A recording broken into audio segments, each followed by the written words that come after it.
Do you like someone who will love for 5 minutes or 10 minutes? No, right? We want someone who can take care of us, who can love us forever.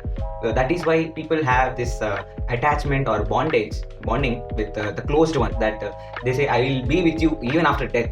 So that tendency to love forever, that kind of love we expect from someone. So that lies on the spiritual level. Because we don't understand these two principles, we have problems in our life. We don't find that kind of love, or we don't find that kind of behavior with the body or with the mind, which keeps changing and which gets destroyed, and we get a shock that till now I thought this is what me is, or this is what my partner is, and suddenly they leave us, or suddenly we leave them. So that creates a mental disturbance. So this is one thing that you can remember about the self.